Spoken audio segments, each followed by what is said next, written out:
আরজু এবার জ্যোতিকে মারবার জন্য নতুন একটি প্ল্যান খুঁজে বের করবে আগামী পর্বে। বিস্তারিত জানতে সম্পূর্ণ ভিডিওটি দেখতে থাকুন। আসসালামু আলাইকুম প্রিয় দর্শক, সবার কি অবস্থা? হাজির হয়ে গেলাম দীপ্ত টিভির নিবেদিত ভালোবাসার আলো আঁধার নাটকের ৩১১তম পর্বে কী সব ঘটতে চলছে তার অগ্রিম খবর নিয়ে। অলরাইট, এই পর্বে আপনারা দেখতে পারবেন আরজুকে দেখা যাবে সে জ্যোতিকে মারার জন্য নতুন একটি প্ল্যান বের করবে এবং এই ব্যাপারটি আরজুর ছোটো বোনকে শেয়ার করবে। আর এটি শুনে আরজুর ছোটো বোন বলবে, না আপু, এটা তুই করতে পারিস না, তুই শুধু শুধু ওই মানুষটাকে কেন মারবি? ও কি তোর কোনো ক্ষতি করেছে? আর এই কথা শুনে এবার আরজু বলবে, ও আমার কোনো ক্ষতি করেনি, তবে ও আমার সবথেকে বড় শত্রু, এটা তুই ভুলে যাস না, তুই ভুলে যাস না যে ও আমার সতীন।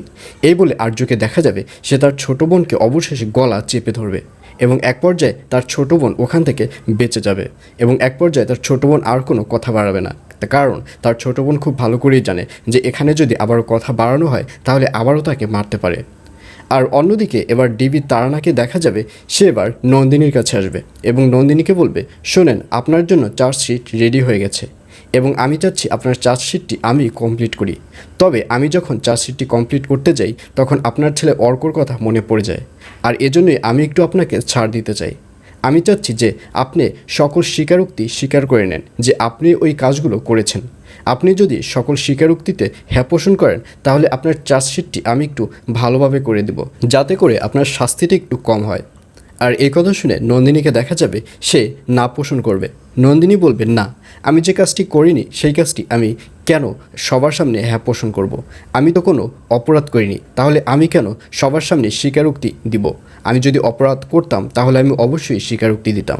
আমার ছেলে আমার কাছ থেকে যাবার আগেই বলেছে যে আমি যেহেতু অপরাধ করিনি সেহেতু আমি স্বীকারোক্তি দিব না, আর কখনোই আমি মিথ্যাকে সত্য প্রমাণ করব না। কারণ আমি যদি মিথ্যাকে সত্য প্রমাণ করি তাহলে আসল যে অপরাধী সে তো কোনো বিচার পেল না, শুধু শুধু আমার উপর থেকেই বিচারগুলো হয়ে গেল। আর এই বলে নন্দিনীকে দেখা যাবে সে এবার সকল স্বীকারোক্তি না পোষণ করবে। আর অন্যদিকে রাইসাকে দেখা যাবে সে এবার একজন উকিল জোগাড় করবে। রাইসার যে লোক রয়েছে সেই লোকের কাছে ফোন করে বলবে, শোনেন, আমার একজন ভালো উকিলের দরকার, যাতে করে নন্দিনীকে আজীবন যেন আমি সেই উকিল দিয়ে সাজা দিতে পারি, যে উকিল রাতকে দিন এবং দিনকে রাত করতে পারে।